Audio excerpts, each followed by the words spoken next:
morning came without sunlight. Eliza awoke to silence so complete it rang in her ears. No birds sang beyond the windows. No warmth crept through the velvet drapes. Even the fire in the hearth had died down to cold ash, as if night itself refused to leave the manor. She sat up slowly, every muscle aching from a sleepless night. The house felt alert. A soft knock came at the door. When it opened, 2 maids entered, heads bowed, steps measured. They did not smile. They did not speak, unless spoken to. One carried a tray of breakfast, bread untouched by butter, tea already cooling. Neither met Eliza's eyes. When Eliza thanked them, one flinched. The other glanced nervously toward the corridor, as though afraid the walls might repeat her words. "Please," Eliza whispered, trying again. "Is this how it always is?" The maids said nothing. They set the tray down and left quickly, closing the door behind them with practiced care. Eliza understood then. Silence here was not politeness. Later that morning, Lord Reginald Blackwood summoned her. The summons was not delivered by voice, but by the opening of her door and the expectation that she would follow. He waited for her in the East Hall, framed by towering windows that gave no view of the world beyond. He looked immaculate, untouched by night, untouched by guilt. "You are late," he said calmly. "I came as quickly as I was able," Eliza replied. He studied her as one might assess a possession newly acquired. "You are my wife now," Blackwood said. "That means your time belongs to this house, to me."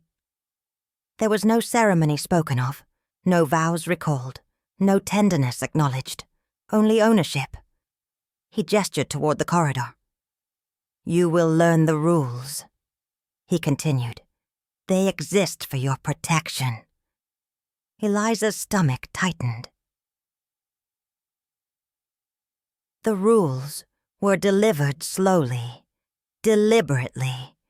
You will not leave your chambers without permission. You will not wander the manor alone.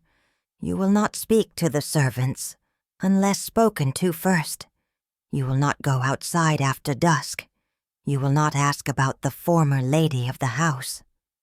At that final rule, Eliza looked up. "What happened to her?" she asked before she could stop herself. The silence that followed was immediate and absolute. Blackwood stepped closer. His voice did not rise. She failed to follow the rules. That was all. The days that followed blurred into one another. Eliza learned how the manor punished curiosity. Meals were served but never shared. Doors were locked without explanation. Footsteps followed her, always just out of sight. Once, she dropped a porcelain cup. It shattered at her feet. A maid rushed to clean it, hands shaking, eyes wide with terror. "I'm sorry," Eliza whispered. The maid looked at her then, really looked at her, and shook her head almost imperceptibly. Not forgiveness, a warning. That night, Blackwood came to her chamber without knocking. The door opened as though it had never been meant to keep him out. Eliza sat upright in bed, already awake. She had learned that sleep was dangerous here. Sleep made her slow, unguarded, vulnerable. The fire had burned low, casting long shadows that stretched and recoiled across the walls like living things. Blackwood closed the door behind him. The sound was soft, final. He did not approach her at once. Instead, he stood by the door, removing his gloves with unhurried precision, as though time itself bent to accommodate him. "You are tense," he said mildly. Eliza said nothing. "You will learn," he continued, stepping closer, "that tension is unbecoming." He reached for her, not roughly at first. His fingers adjusted her shoulders, forcing them back. Stand straighter. She obeyed because she had already learned what defiance cost. No, he corrected. Not like that. He repositioned her again, firmer this time, turning her as one might turn a figure carved from wood. His touch lingered. Not intimate, not affectionate, but possessive, evaluating. You hold yourself as though you expect to flee, he said. That will not do. Eliza swallowed hard. She could feel her heart hammering, loud in her ears, each beat screaming the same truth. This is not a man. This is a cage that wears a human face. Lower your eyes. She hesitated. Eliza gasped, more in shock than pain. I did not give you permission to hesitate, Blackwood said quietly. Her gaze dropped. Inside her chest, something splintered. She felt herself retreat inward, instinctively, desperately, pulling her thoughts away from her skin, her breath, her fear. She had heard once that animals learn to play dead to survive predators. So this is how it begins, she thought. This is how something alive teaches itself not to be. Breathe, Blackwood instructed. She tried. No. Slower. Her lungs burned as she forced herself to obey. Every breath measured, counted, controlled. No longer her own. You see? He murmured. Even this can be taught. Taught. As though she were not a woman. As though she were not human. When she finally pulled away, when instinct overcame fear and she twisted free, his grip tightened instantly. Not violently. Precisely. Her back struck the bed.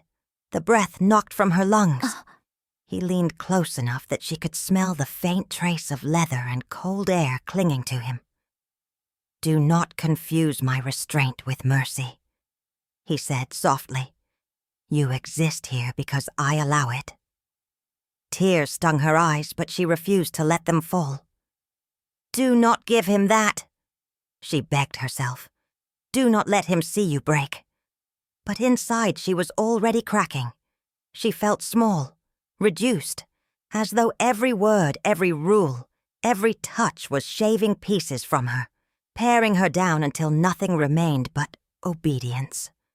When he finally stepped away, smoothing his cuffs as though nothing had occurred, her legs trembled so badly she had to sit. You will improve, he said, heading for the door. They always do. The door closed. Eliza collapsed on the bed, the tears falling freely now. She covered her face with her hands as her tears flowed without restraint. Her body shook uncontrollably. She wrapped her arms around herself, nails digging into her sleeves just to feel something she still owned.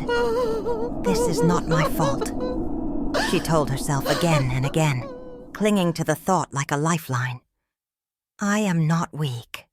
I am trapped. This was not marriage. It was erasure. She stared at the ceiling, listening to the house breathe around her. The manor was quiet, satisfied. But deep beneath the fear, beneath the exhaustion, beneath the ache settling into her bones, something else remained. A thin, dangerous spark. Resolve. The manor revealed more of itself after that. At night, Eliza heard crying, muffled through stone walls, sometimes prayers, sometimes nothing at all. Once, she glimpsed a locked door at the far end of the west wing. Dark stains marked the floor beneath it. By morning, they were gone. No one spoke of it. No one ever did. But not all kindness had vanished from the house. One evening, a maid slipped into Eliza's room while the guards changed shifts. She placed a candle on the table and whispered, so softly, it barely existed, "Watch the storm." Before Eliza could ask what she meant, the maid was gone. That night, thunder rolled across the moor. The wind battered the windows like desperate hands. Eliza stood at the glass, heart racing, and felt something stir inside her. Small, fragile, but alive. Hope. For the first time since arriving at Blackwood Manor, she understood something vital. The rules were not meant to keep her safe. They were meant to keep her contained. And somewhere beyond the moor, beyond the storm, beyond the fear, freedom was waiting.